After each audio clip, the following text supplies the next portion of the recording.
Tauni ya Mombatha ikirie gucokereria riri wayo ta gicigirira wona Waki wa ndaraca ya Makupa warika. Waki uyu kirikana gukorwo urikite na gicunji kia 85 harĩ 100. Minister wa barabara James Macharia agithurima tabarira itiganite mwena wa gicua-ini, augite mwena umwe wa ndaraca ino ni wambiriirie kuhuthika. This bridge is currently now 85% complete. 85% complete. And we are here to make sure that the remaining 15% is completed within the next one month. Ndaraca ino ni gukorwo iri uguni munene na icokererie riri wa tauni ya Mombatha ta gicigirira na kugacirithia wonjoria, agendi na wonjoria wa mai-ini. A few years ago the president did mention that we are going to do a special economic zone at Dogokundu, where we shall employ 200,000 youth.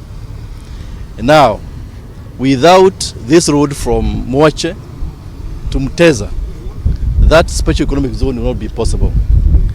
And so we are very keen to make sure that project is completed as quickly as possible. Thirikari niri na rithugunda ria kwarahura ukui wa reri ya tene iria Macharia augite ni gwakwo weru niguo ihuthie mithiire kuri athii kuma tauniini ya Mombatha nginyagia gicukiro-ini kia reri ya SGR mwena wa Miritini. That interchange, the bridge from the airport, will be complete.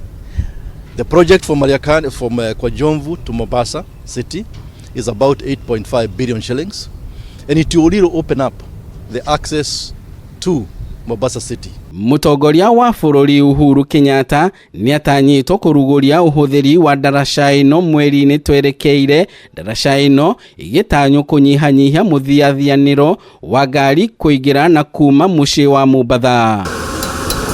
Ndaraca ino iri na uraihu wa mita 457 na irako na muigana wa shiringi bilioni 4.9 kuma kuri thirikari nene. Handu-ini ha Kameme TV kuma gicua-ini kaunti ya Mombatha, ritwa riakwa ni Ndegwa wa Gathungu.